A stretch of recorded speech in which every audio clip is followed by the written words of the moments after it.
Hi everyone, good morning. Let me introduce myself. My name is Mithiles and you can call me GS Helper.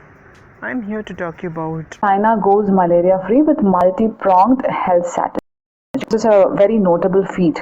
See, following 70 years of effort, recently China has been awarded this certification from WHO. And if you see, 30 million cases of disease annually, and right now it has been awarded a malaria free status, and that is why it is very important.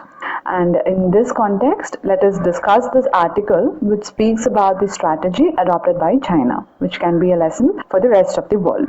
So here is the syllabus for your reference. See, few days ago we're discussing about malaria in reference to some other news article. Right? If we recollect, we understand that malaria is a disease, life-threatening disease caused by Plasmodium parasite. And the parasites are spread to people through the bites of infected female Anopheles mosquito called the malaria vectors.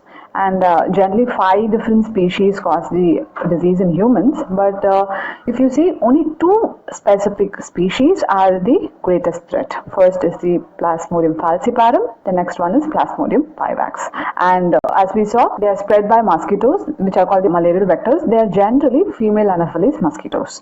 And know that in 2019 alone, about 229 million cases of malaria was reported across the world. And however, the WHO regions of the Southeast Asia, Eastern Mediterranean, Western Pacific and the Americas, they are also at risk. They are not spared.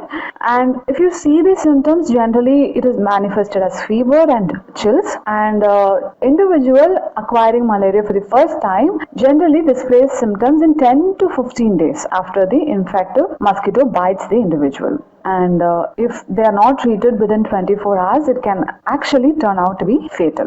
And we also saw that the life cycle of a malarial parasite is completed by the humans. That is, half of its life cycle is in the mosquitoes and half is in the human body, especially in the RBCs. With that recollection in mind, let us also know that malaria is very much preventable and curable.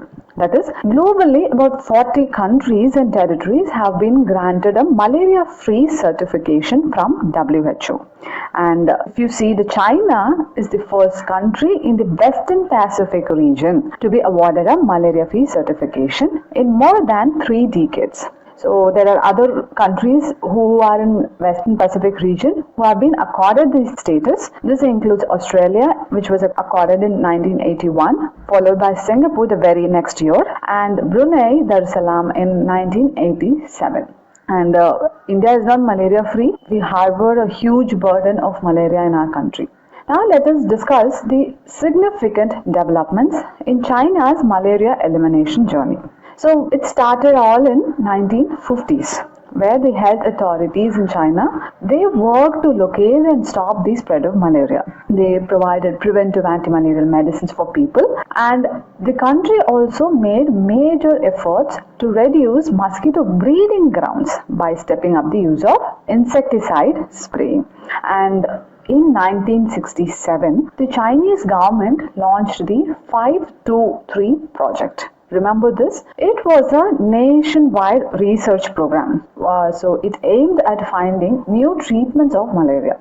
This effort, involving more than 500 scientists from 60 different institutions, so this paid off, and this led to the discovery of artemisinin in 1970s. So this is one of the mainstay treatment for the malaria, which is in vogue even right now. And its core compound of artemisinin is based on the combination therapies. And in 1980s, if you see, China was one of the first countries in the world to extensively test the use of insecticide-treated nets for the prevention of malaria. And this was well before the nets were recommended even by the WHO for malaria control. And as we know, the insecticide-treated nets are a form of personal protection that has been shown to reduce malaria illness. By 1988, more than 2.4 million nets had been distributed in China. And the use of such nets led to about substantial reduction in malaria incidence in the areas where they were deployed. And by the end of 1990s, the number of malaria cases in China came down drastically to 1,17,000 and the deaths were reduced by 95%. You can imagine in less than 50 years, this progress has been achieved. So in this journey, China was also helped by global funds to fight AIDS, tuberculosis, malaria. So this fund, remember, was launched in 2002. And in 2020, after reporting 4 consecutive years of 0 indigenous cases, China applied for an official WHO certification of malaria elimination. So what is this indigenous cases? The cases that are seen spread and origin within the country. Okay, those are called as indigenous cases.